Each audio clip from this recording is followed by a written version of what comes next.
Yep, you already know what it is, man. Salute to every single one of y'all out there that watch this content. I never really get a lot of time to just ride and talk with y'all, you know. Why God, I got the tripod and all that, so we safe. But yeah, I never really get a lot of time to myself where I could just talk about whatever the subject matter is while I'm just riding and things like that. But did y'all see Organik from King of the Dot? Salute to Organik, King of the Dot, everything that they do. His live stream yesterday. 2-on-2 shit. So I don't give a fuck about it, man. Don't be saying we copy no one. Don't be saying none of that corny ass shit, because motherfuckers be copying us and try to fucking play some revisionist history and make it seem otherwise. You know, the original Grand Prix was in 2009 before other leagues even existed.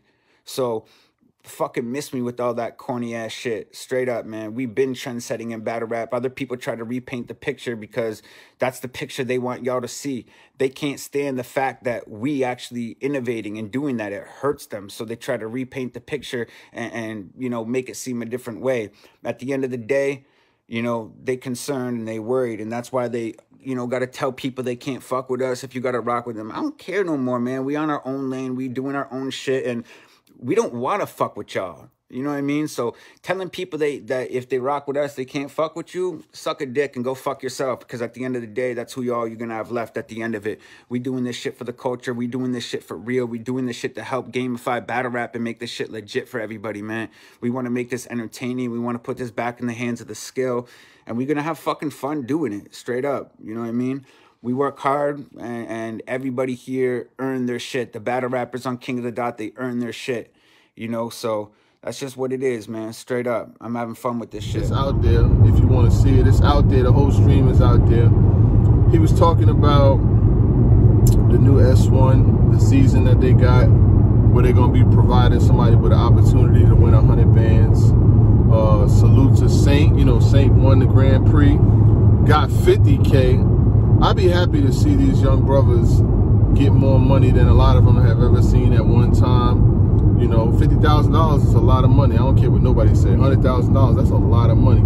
That's money. That's life-changing money right there. He said that Saint was able to go back and buy his mom's a new car. Like, to see things like that, it just makes you happy to see that, you know what I'm saying, these guys are getting their just due.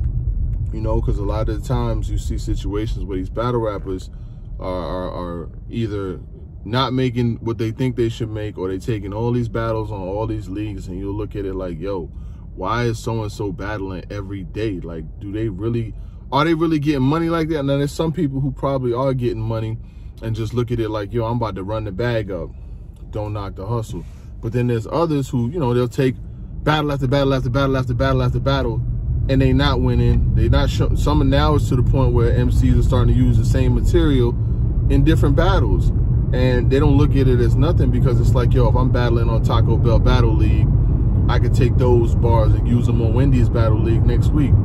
And it robs battle rap, and it takes away from good content. But he basically, Organik was talking about some things. He mentioned, you know, the same MCs, they get booked off of aura now. It don't even be about the talent no more.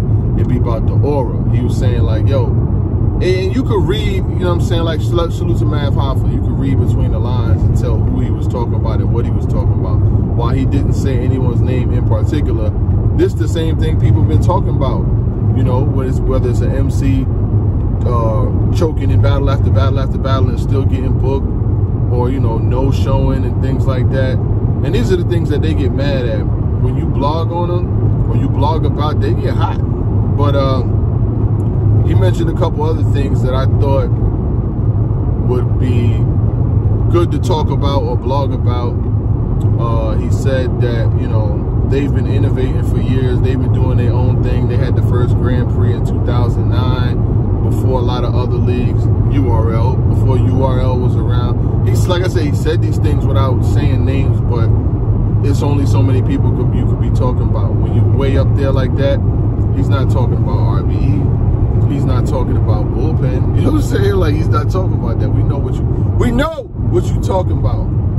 But the man said that, you know, he's sick of the battle rappers that get told you can't battle over here, you can't battle over there.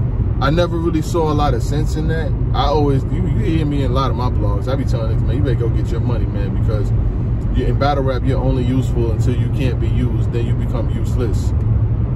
Do I need to repeat it again?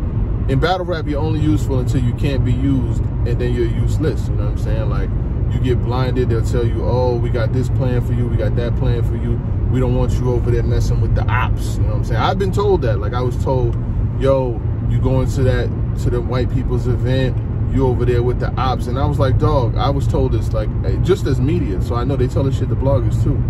You know, why you going to the event, you shouldn't be going there. Mind you, they're not paying you. Like, the only time I ever made money in battle rap was when I did it on my own. Like, I never got paid ever, you know what I mean? And there's nothing wrong with that because, you know, a lot of the times when you building yourself or you trying to come up, you're not gonna get paid. Like I said, you're only useful until you can't be used. So,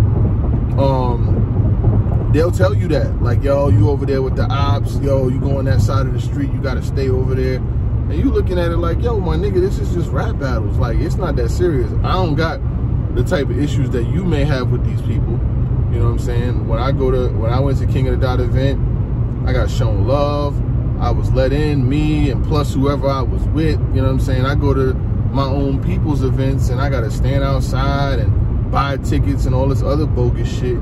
But when you go across the street to somebody else's event, you get treated the way you're supposed to be treated. And it makes you look at it like, yo, is it really as deep as you try to make it seem? Or do you just hate another league getting any love or doing anything? And you can see it because it happens with a lot of leagues, you know what I'm saying? You got a lot of artists, they not even getting no shine. They not getting no looks. They not getting put on no big stages. They not getting no big names. And some of them been down for years and years, just sitting on the bench, watching my life go down. They just watching their time dwindle away. And then they bring in new people that they put ahead of you. I never understood that. Like, if you was in a class in like 2017 and 2018, and you just watched the run that a lot of these new cats got, they got 2-on-2s, they got big looks with big names. At least 3 of them are gonna be unknown. And y'all sitting around waiting for what? You can't get paid on an earth this big, you worthless, kid. You don't even deserve to live. And I've seen, and I've got the complaints, these MCs, yo, I'm not getting booked, yo, I can't get a plate, if I go over there, I can't come back. I don't even think it should be one of those situations where if you go over there, you can't come back. Like, bro, it's not that serious, bro. It's just rap. These niggas just trying to feed their families. Like, you would think you want to see somebody get money and feeding their family. No, not at all. They don't want to see that. And it be your own people. It really do. It really do be your own people. So when I seen what Organik was saying, I was like, I was shocked. Like, wow, I'm surprised he's even speaking like this. Like, I ain't even know when you start acting like that. I ain't even know he was gonna come with that tone. And then he basically said that, you know, you could suck a D if you out there telling people that don't mess with them over there. Got little gangster grills for a second. I was just kind of shocked. I ain't gonna hold you. I was like, oh, hold on, grip the hammer, let me fix the camera. I was kind of shocked. I was like, oh snap, I ain't even know he had that body of work in his body of work. But, you know, when you get pushed for so long, it's only a matter of time until somebody swings back on the bully, you know what I mean? That's just the way it go. In regular life, in pop culture, and in any other circumstance, people just, you know, they get tired of hearing, oh, you want to be like this person, or oh, you can't copy this, all of that. I'm sure the leagues get tired of that shit, especially when they just trying to put on or have events. You know, there'll be instances where a nigga have an event, like you see a lot of these events, they don't even want to put their dates out no more, because they feel like if they put their event out too early, around the corner, their event about to get stomped on by something else. Something else gonna be happening on the same day. I think it's enough money for everybody to eat. There's enough room in the game for everybody to eat. Like, and the thing is, you'll see entertainment. It's nothing but entertainment. Imagine if a battler that was hot on one league wanted to say, yo, I'm about to go over here, do this event real quick, get this bag, and I'll be right back. It should never come with no discontention like, nah, you can't do that. For what? Like, these battlers nowadays, bro, they can't even promote their own shit. They cannot even promote their own shit. Like, they battle, they can't even put their own clips on their social media. You know what I'm saying? Ain't no battles being released on YouTube. They in a funnel.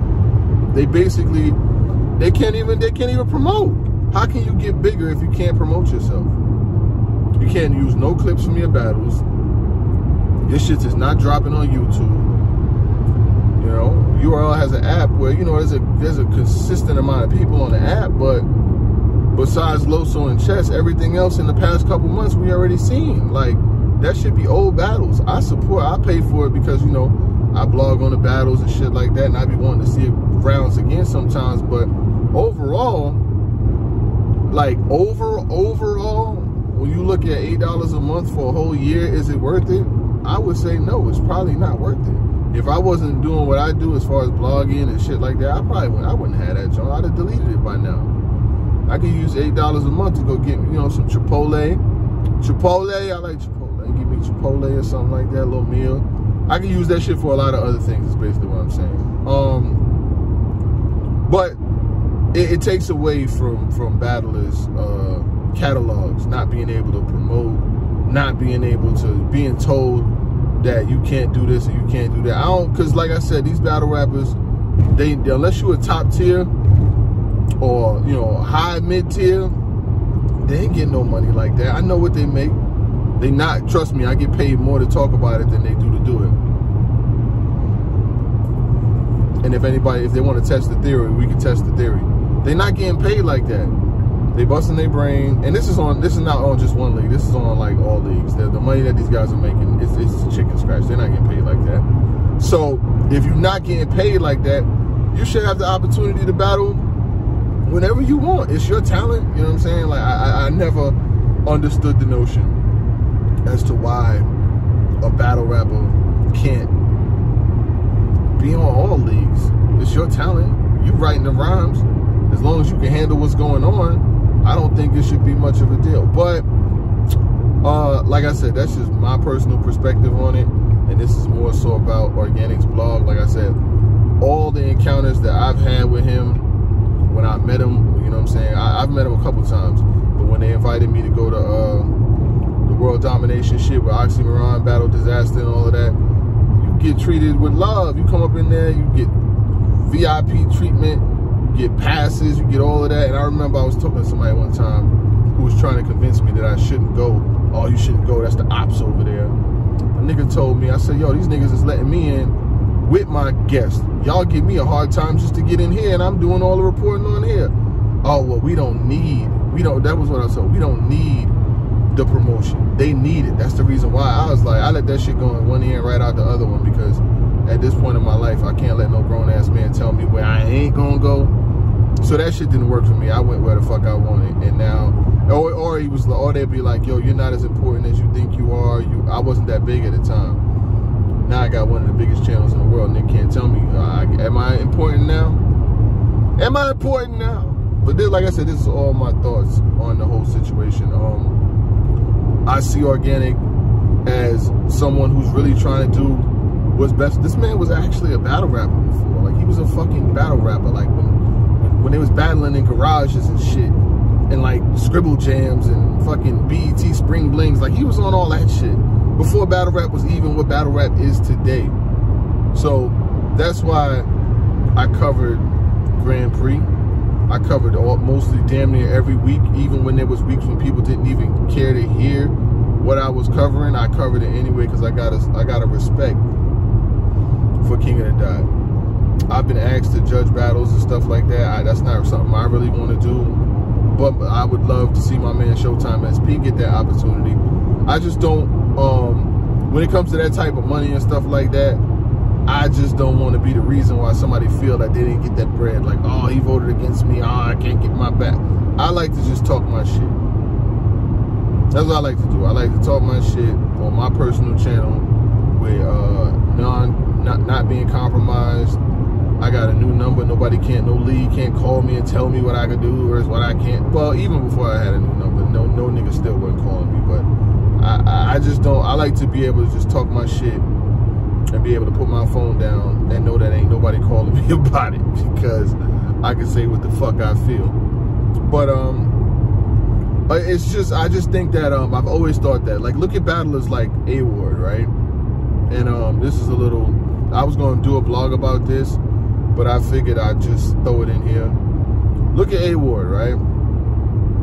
He's been able to create a hell of a career for himself on every league except the biggest one. And I told y'all in the past, the reason why he ain't been there is because they wanted him to battle real sick, but they wanted him to do it for free. Ain't no free Randy. Ain't no free Randy. This is 2021. Do you think somebody's going to be putting together some of the best material they've ever crafted, punchlines, metaphors, similes, rebuttals, and go do it for free? Now, you got some stupid people who will, but you're not even watching me on this camera right here for free. I'm not doing nothing for free. I'm sorry. No, I'm not doing it. It's not going to happen. That's why when people be like, oh, y'all don't go to this event, y'all don't go. Bro, going to events is nothing but spending money. You got to get a flight, got to get a hotel, got to pay for food, got to pay for parking, got to pay to drink, got to pay to eat afterward. That is, you ain't doing nothing but spending money to see the same raps that I'm going to see on Caffeine or see on a pay-per-view. It's not even conducive to anything. Like, now, if you go to some shit, you know what I'm saying? Like, I've been to shit all across the country. If you go to shit, and if you've been, it's a great experience. But to go to every single one, nah, that shit is out of the way. But you look at A-Ward, right? This man's been able to build his career and become a hot, not just a lukewarm. He's became a hot commodity without ever battling on the biggest league. And I seen Shotgun Suge was basically like, you know, A-Ward ain't making no noise until he do it over here. Bro, doing it over here for free, it doesn't make no sense. It's not even conducive. Like, why would you battle for free? I don't even understand. You know, I think it's kind of crazy that someone would even call you to even try to pitch that to you. That level of disrespect is crazy. Like, how would you feel so entitled to call someone and tell them, come battle here, but we can't pay you? Y'all niggas can set up a GoFundMe or something. Y'all better do something. Tell them, oh, you got to battle for free. Battle what for free? Are you crazy? It's like telling me to go to work and do a job for free. It's not going to happen. No. I'll continue to rock out over here, over there, and everywhere. He's already battled Ill Will. He's already battled Cortez. And this is what I was saying. As far as his resume is better than damn near every new cat that was there when he started. What new cat on URL besides Geechee Gotti got a resume like A-Ward's? I'll wait. And Geechee ain't even new no more. He been around for years now. But there ain't really too many that started the same time that got the kind of resume that A-Ward got. His resume is unreal. Already battled Danny, you know, already battled Il Mac. Like, this man career, like, come on, son. Y'all could play that game with the politics and all of that shit. Y'all could play that game. I'm not playing that game because I don't owe nobody nothing. Nobody. I don't owe a nigga shit. So, therefore, I can say whatever I want. You know, it might not be felt. This might not be the most felt content, you know, but I gotta call it like I call it so I can't spoil it, you know what I'm saying? Like, I just see it that way. How I see it might not be how somebody else sees it. They might look at it like, yo, if it ain't over here, it ain't nothing. I get it. But when A-Ward has battles, I do the same number of views talking about an A-Ward battle that I'll do talking about a Caffeine battle, unless it's a big name. You take any of them cats that been around the same amount of time as him, they recap and do the same numbers. It does the same thing. It all leads to, and then when he battles those cats, he beats them. He beats them. When he battles, it don't even matter. They be like, oh man, it ain't over here. He beats them. Who is he not beating? That a lot of them cats that's on URL on the big league, he beat them. When they battle, he beats them bad. It don't even. Yo, he's the only battle rapper that I know, besides Danny Myers, that when they beat somebody, he'd be so mad. They be so mad. They go live. They'll tweet about you. They'll call you everything but a child of God for recapping a battle. That's how bad A-Ward beats people. And he does it all without cursing. Come on now. Y'all gotta be kidding. So if there's anything worth 100,000, you know what I'm saying, organic, make sure you throw A-Ward in there, because he definitely gets busy. What else is going on in the world, man? Kwame Brown. Yo, what the hell? Have y'all seen what's going on with Kwame Brown right now? Yo, and like I said, I'm gonna just throw away all the thoughts in my mind, like while I'm traveling all the time. Yo, Kwame Brown's a wild one, bro. This nigga here is bugging, yo. Matt Barnes, stand down. Steven Jackson, stand down. All of y'all, leave him alone, son. This dude is, he was not the greatest basketball player, but he is one of the greatest shit talkers. He should go to the Hall of Fame for shit talking. The level of intensity that he brought to them, yo, Matt Barnes and Stephen Smith's podcast is called All the Smoke. They don't want no smoke with Kwame Brown, son. Like, he's catching a triple-double on them. Yo, we never even heard Kwame Brown speak. I never heard this man speak in my life. For a lot of y'all that don't know, Kwame Brown was the #1 overall pick in 2001.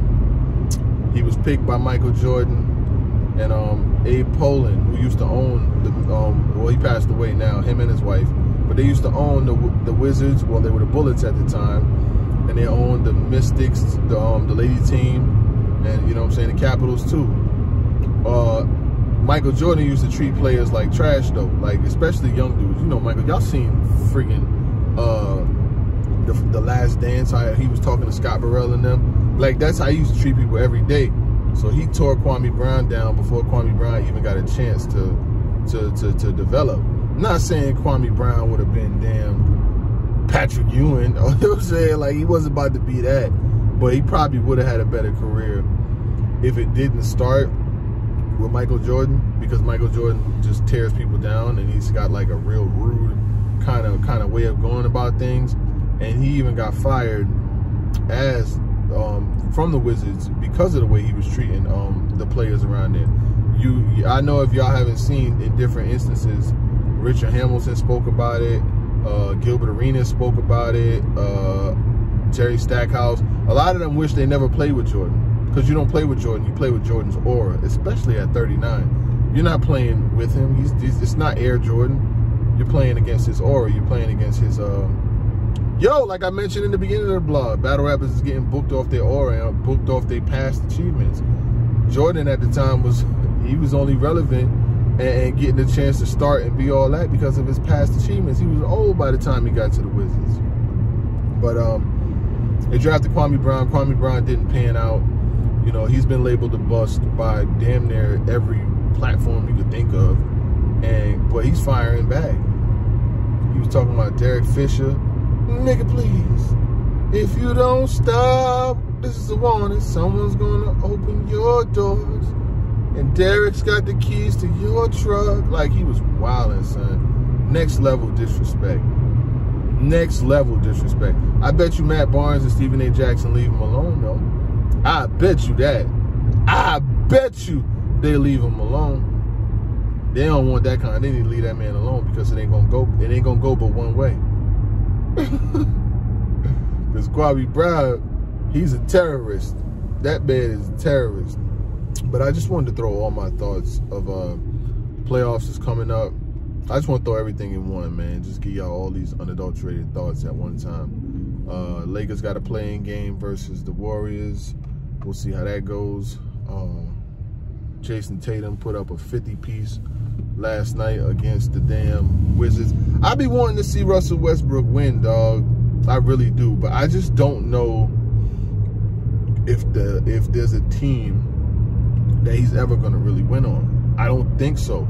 I mean, come on. We've seen Russell on Oklahoma City. We've seen him on the Rockets. Now we've seen him on the Wizards. Like, we've seen him in multiple different looks, and he just don't win. He put up phenomenal numbers, triple-double, triple-double, triple-double, all that, but he just don't win. Like, when it really matters, he doesn't win. I don't know what it is. And no matter what the circumstances, you can't say, oh, it's because the Rockets. Dog, the Rockets was like that team. They had a 3-1 lead. You know what I'm saying? Like, they was prime, no, 3-2 lead on on the Warriors, and then they wound up losing both games. I mean, Chris Paul, that was the Chris Paul season. Chris Paul got hurt. They traded him to Houston. Then it didn't work in Houston, and then he was out of there again. You know what I'm saying? Like, so it's like Russell Westbrook's got a good career. He'll be a Hall of Famer. He has the most triple doubles ever, but I just don't think that he'll ever be on a winning team. I don't think he's the key component to a championship level team. Let's just say it like that. And I think it's because he's so fixated in getting triple doubles and stats and numbers and numbers and numbers and numbers that, yeah, he gets assists, yeah, he gets rebounds, but I think sometimes that's a little that he might put that over winning. I think Russell Westbrook, as long as he gets his numbers, he's fine with losing. I think he's fine with losing. I mean, I don't think he just goes out and sets out to lose, but you know, you and Bradley Beal should have been enough to take out a Celtics team that didn't have Jaylen Brown, that had Marcus Smart get hurt. The Wizards should have been enough. They should have been enough. And not only did they lose, they got a 50-piece put on them. Sheesh. That's crazy. But yeah, man, I appreciate y'all for checking out, whoever made it this far. This is, like I said, this is just my thoughts, man. Like, who am I? I appreciate y'all watching, though, and I catch y'all soon. And last but not least, I thought I couldn't believe I forgot about this one. They caught up with that bozo who shot up Times Square. He is known in battle rap. He has battles before. It's the same cat who went upside Danger Zone. Remember when Danger Zone, how everybody was trolling him for getting pistol whipped or whatever the case may be? If you're new to the story, dude, Farrakhan Muhammad was wanted for shooting at his brother in time. I can't even make this shit up. Like, shooting at his own brother in Times Square. If you're not from New York, I had to explain this the other day. 42nd Street in Times Square is probably the most popular, most populated, most famous place in New York. You know where the ball drops when they do New Year's, where fucking MTV and all of that, all that TRL shit down there. With all of those people out there, did you think they didn't have cameras? And then they caught the dude. I seen it on the news like yesterday or whatever. He was like, I don't even know what I'm here for. I wasn't there. You wasn't there. Dog, there's cameras everywhere. Are you crazy? So dude shoots up Times Square, hits 3 innocent people, all women. 2 women and a 4-year-old girl. I don't know what you thought or what you bought, but you got caught. And they're going to send you so far away that when you come back, everybody who's watching this is going to be gray. Bars, bars. Live, live. Live, live. Live, live. Tell me how did I. That's what you're going to be singing, nigga. That's what you are going to be singing. Life, life. They're going to throw your ass away. You had the mayor involved, the commissioner of the police involved, the everything that you was on every network, my nigga. I went to work. You was on CNN. You was on Fox News. You was on MSNBC, my nigga. You was on every channel. I seen some niggas make the news before. Nigga, you made World News, Dateline. You was on every fucking channel, my nigga. They're going to send you away so far that you're going to regret everything that ever happened in your life. You're going to regret, my nigga, because you're going to get an example made out of you. There's no type of beef that you should be in with your own brother to be shooting at him in broad daylight. Like, that is crazy. So, yeah, he's been caught.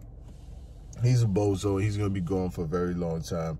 I understand niggas be beefing and niggas have situations like that, but you don't pull out a fucking gun and start shooting in a crowd of people. Like, you don't do no shit like that. And I don't got no sympathy for that type of shit. I know niggas talking about the street code, man. Listen, that no women, no kids, that's part of the street code too, right? I done seen and heard situations where niggas have got a pass because they either, you know, with their kid or there's people around, they don't blame on them. So, you know, you was definitely a bozo for that.